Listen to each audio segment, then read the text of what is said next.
Assalamualaikum warahmatullahi wabarakatuh. Pada hari ini kita lanjutkan pembelajaran SKI, Sejarah Kebudayaan Islam. Islam sebelum datang ke Mekah, atau Islam sebelum dibawa oleh Nabi Muhammad SAW ke Mekah, masyarakatnya itu adalah masyarakat jahiliyah. Nah, ini yang perlu saya sampaikan, perlu saya jelaskan. Masyarakat jahiliyah itu apa sih?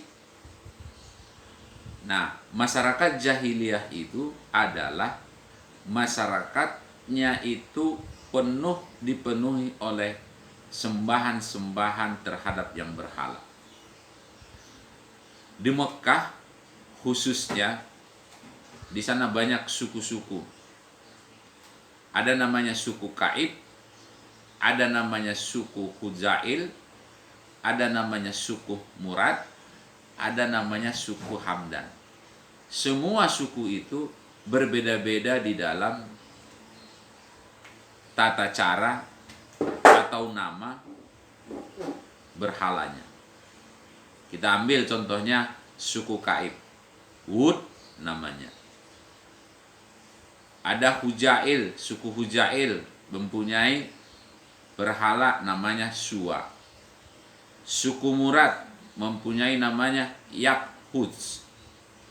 Suku Hamdan mempunyai namanya Yang'uq.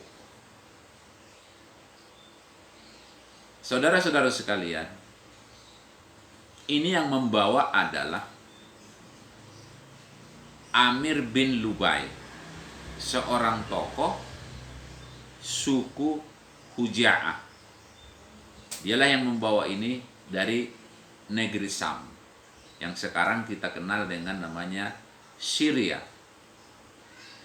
Dia berangkat ke Sam ketika Nabi Ismail alaihissalam sudah wafat.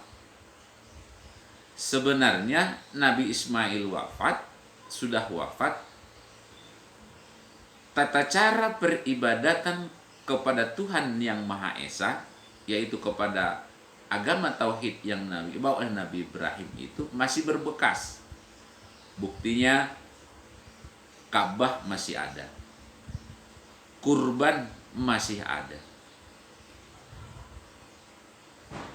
masih ada semua yang sudah dicontohkan oleh Nabi Ibrahim alaihissalam ketika itu. Maka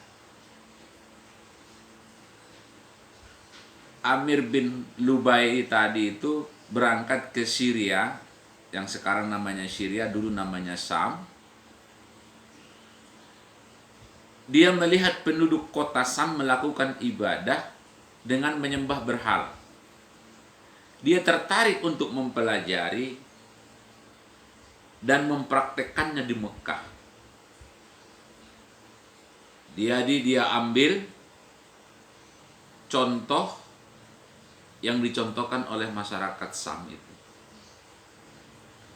Dan dia melakukan ibadah, ikut melakukan ibadah dengan masyarakat Sam, menyembah berhala. Maka ketika dia pulang dari Syam, dia bawalah yang namanya berhala itu. Kebetulan nama berhala yang dia bawa itu adalah Hubal. Dan dia letakkan di Ka'bah. Dan Hubal itulah yang menjadi pemimpin daripada yang berhala itu. Di antara sekian banyak berhala, termasuk berhala Lata, Uzza, dan Manat. Hubal lah sebagai pemimpinnya. Saudara-saudaraku sekalian, sampai di situ pemahaman kita. Setelah Nabi Ismail alaihissalam wafat, ternyata muncul ajaran-ajaran untuk mengganti ajaran yang dibawa oleh Nabi Ibrahim alaihissalam, yang sudah ditanamkan oleh Nabi Ibrahim alaihissalam. Si Hubal tadi atau si Amir bin Lubai, dia mengajarkan kepada masyarakat Mekah cara menyembah berhala. Sehingga masyarakat waktu itu meyakini apa yang dia sampaikan, karena dia adalah tokoh. Karena dia adalah dipercaya. Dia meyakinkan kepada masyarakat. Karena biasanya kalau seorang pemimpin itu, nah inilah salahnya, bahwasanya pemimpin itu tidak selamanya benar. Pasti ada salahnya. Sehingga masyarakat meyakini apa yang dia sembah. Dengan tujuan berhala-berhala inilah nanti yang akan mendekatkan seseorang itu ketika dia menyembah, ketika dia melakukan ritual ibadah kepada Tuhannya. Ini menurut pemikiran dari si Amir bin Lubai, yang tokoh masyarakat tersebut.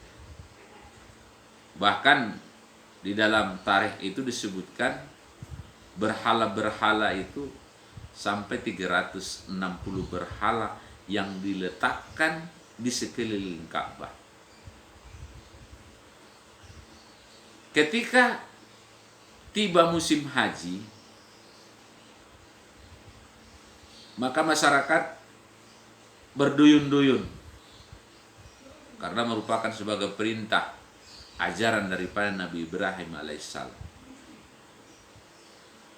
Ketika melaksanakan, bangsa Arab melihat berhala-berhala yang ada di sekitar Ka'bah, dan mereka bertanya-tanya dalam diri mereka tentang penyembahan berhala tersebut yang sekian banyak, yang begitu banyak di sekitaran Ka'bah. Para pembesar menjawab pertanyaan-pertanyaan yang diberikan oleh masyarakat ketika itu. Jawaban yang diberikan oleh petinggi-petinggi bangsa Arab ketika itu, inilah cara untuk mendekatkan diri terhadap Tuhan. Caranya adalah seperti ini, sembahlah itu, berhala-berhala itu. Yang tadi, yang pemimpinnya berhala Hubal. Nah, setelah selesai melaksanakan ibadah haji, maka masyarakat pulang ke kampungnya masing-masing dan mempraktekkan tata cara yang mereka dapatkan di Mekah ketika itu, dan menyebarlah itu kepada seluruh jazirah Arab. Imam Bukhari meriwayatkan dalam sebuah hadisnya dengan sanad dari Ibnu Abbas, dia berkata, patung-patung yang ada pada zaman Nabi Nuh alaihissalam merupakan patung-patung yang disembah pula di kalangan bangsa Arab. Jadi pada zaman Nabi Nuh banyak juga yang menyembah terhadap berhala yang mereka sebut dengan patung-patung. Ternyata patung-patung itulah yang ada di sekitaran Ka'bah. Kita ambil contoh dalam hadis itu, Bukhari itu disebutkan Wud adalah berhala yang disembah oleh suku Ka'ib di Daumatul Jandal. Suwa adalah persembahan Hudzail. Yakhus, sesembahan suku Murad yang sudah disampaikan di awal. Ternyata itu adalah patung-patung itu yang diukir dari orang-orang yang soleh di zaman Nabi Nuh alaihissalam. Dan mereka beri nama itu adalah nama-nama orang yang soleh pula. Karena orang soleh itu mengatakan patung-patung itu tidak disembah sebelum orang-orang saleh itu meninggal dunia. Dan itu adalah mereka buat sebagai hiasan pada awalnya. Nah, saudara-saudaraku sekalian dan anak-anakku sekalian,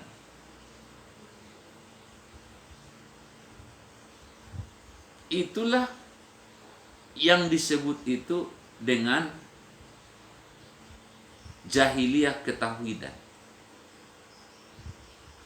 Jahiliyah ketauhidan yang sebenarnya sudah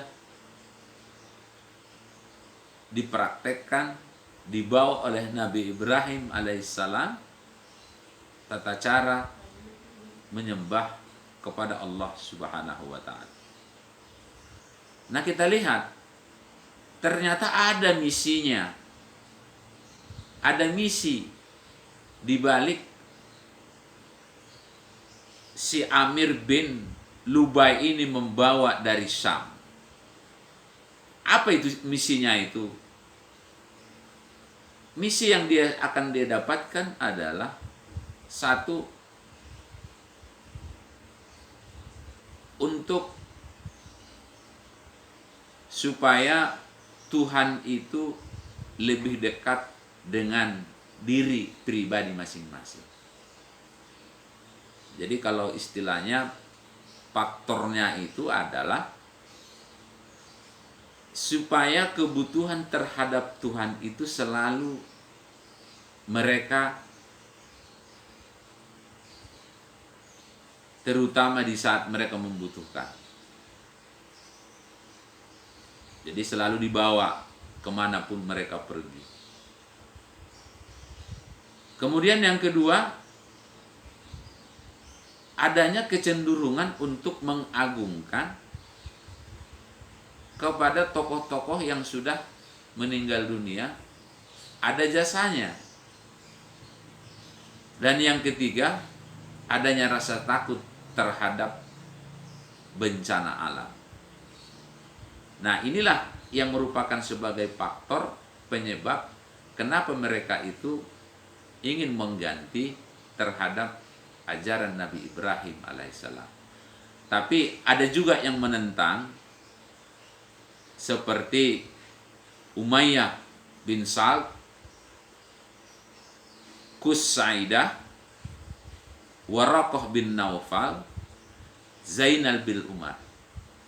Ini adalah tokoh-tokoh yang menentang terhadap Amir bin Lubai yang ingin mengganti Ka'bah, yaitu untuk sesembahan, dengan menggantinya patung-patung atau yang berhala.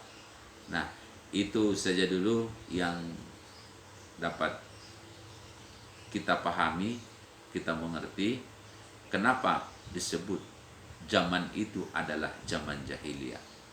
Jadi jahiliyah terhadap Tuhan, jahiliyah terhadap tauhid, jahiliyah terhadap tidak mengerti siapa Tuhan yang sebenarnya.